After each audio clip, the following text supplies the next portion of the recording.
क्या आपने कभी सोचा है कि आपके सोचने का तरीका आपकी पूरी जिंदगी तय कर सकता है? हमारी कहानी शुरू होती है मुंबई के एक मिडिल क्लास कॉलोनी में रहने वाले 35 साल के राजेश से। वो एक साधारण ऑफिस में काम करता है, रोज की तरह लोकल ट्रेन में सफर करता है और एक अच्छा जीवन जीने की उम्मीद करता है। लेकिन उसका मन हमेशा डर, तनाव और असफलताओं से भरा रहता था। एक दिन राजेश के हाथ लगती है एक किताब, the power of your subconscious mind, और यहीं से उसकी जिंदगी की दिशा बदलने लगती है। इस किताब में लिखा था, आपका अवचेतन मन वह खेत है जहां आप जैसे विचार बोते हैं वैसी ही फसल आपको मिलती है। राजेश सोच में पड़ गया, क्या मेरी सारी परेशानियां मेरी सोच की वजह से हैं? राजेश ने पढ़ा कि हमारा मन दो हिस्सों में बंटा होता है, सचेतन कॉन्शियस और अवचेतन सबकॉन्शियस। सचेतन मन वह है जिससे हम रोजमर्रा के निर्णय लेते हैं, जैसे खाना क्या खाना है, कपड़े क्या पहनने हैं वगैरह।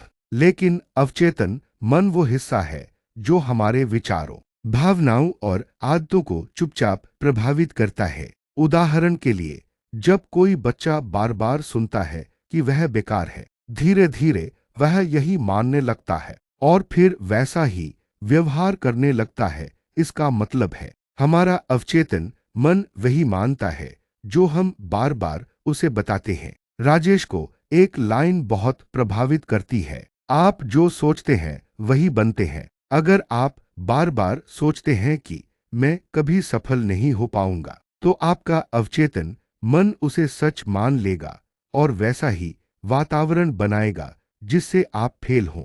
राजेश ने सोचना शुरू किया, अगर मैं अपने दिमाग को पॉजिटिव चीजों से भरूं तो क्या मैं अपनी जिंदगी बदल सकता हूं।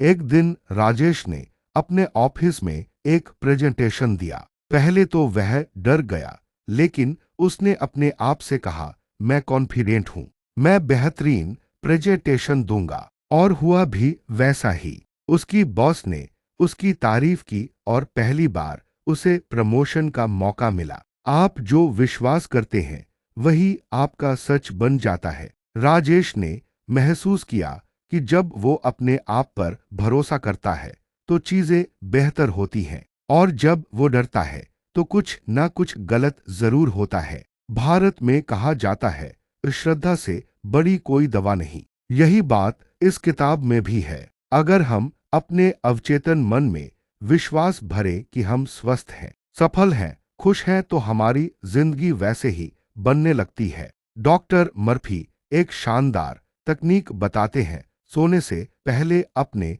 अवचेतन मन को निर्देश देना। राजेश ने ये तरीका अपनाया। हर रात सोने से पहले वह खुद से कहता, कल मेरा दिन बेहतरीन होगा, मैं खुश और सफल हूं। धीरे धीरे उसने महसूस किया कि सुबह उसकी ऊर्जा बेहतर होती है, उसका मूड पॉजिटिव होता है और वह समस्याओं का सामना बेहतर तरीके से करता है।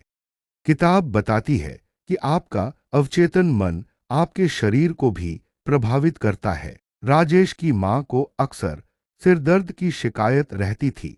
राजेश ने उन्हें सुझाव दिया कि वो हर दिन कहें, मैं पूरी तरह स्वस्थ हूं, मेरा शरीर मजबूत और शांत है। शुरुआत में उन्हें अजीब लगा, लेकिन हफ्ते भर में फर्क दिखने लगा। दर्द धीरे धीरे कम हुआ। यहीं राजेश को समझ आया, मन की शक्ति शरीर को बदल सकती है। डॉक्टर मर्फी बताते हैं कि धन के लिए पहले मन में समृद्धि का भाव लाना जरूरी है। राजेश अक्सर सोचता था, मेरे पास पैसे नहीं है, मैं गरीब हूं।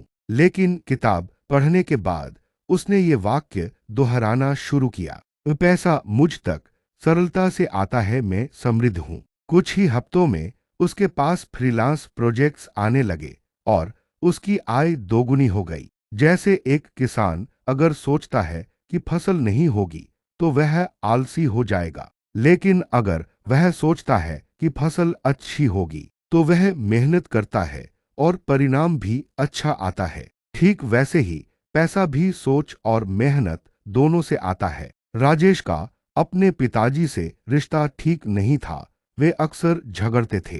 किताब ने सिखाया अपने संबंधों की कल्पना प्यार और शांति से करे। राजेश ने हर रात सोने से पहले अपने पिताजी को मन ही मन माफ किया और सोचा कि वे दोनों हंस रहे हैं, साथ खाना खा रहे हैं। धीरे धीरे उनके रिश्ते में बदलाव आया, बातचीत बढ़ी, नाराजगी कम हुई। डर सिर्फ एक मानसिक चित्र है जिसे आप बदल सकते हैं। राजेश को भीड़ से डर लगता था, ऊंचाई से डर लगता था, लेकिन उसने खुद से कहना शुरू किया, मैं सुरक्षित हूं, मेरा मन शांत है, मैं हर परिस्थिति में मजबूत हूं।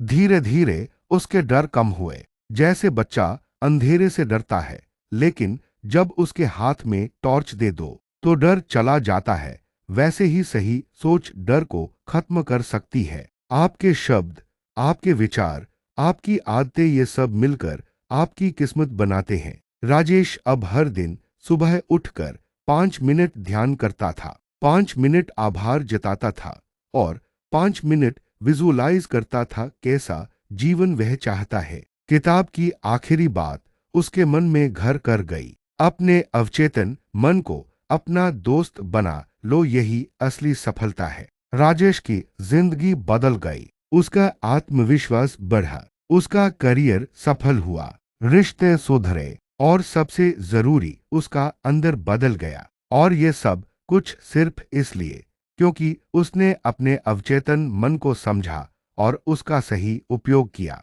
क्या आप अपने विचारों की शक्ति को पहचानते हैं? क्या आप जानते हैं कि आप अपने जीवन को खुद अपने मन से बना और बिगाड़ सकते हैं? क्या आप तैयार हैं अपने अवचेतन मन को एक साथी बनाने के लिए? अगर आपको यह कहानी और विचार प्रेरणादायक लगे तो the power of your subconscious mind किताब को एक बार जरूर पढ़ें। और अगर आपने पहले ही पढ़ी है तो अब उसे जीना शुरू करें। यह वॉइस ओवर कैसा लगा? कमेंट्स में लिखिए कि आपने क्या सीखा और क्या बदलना चाहेंगे अपनी जिंदगी में। धन्यवाद।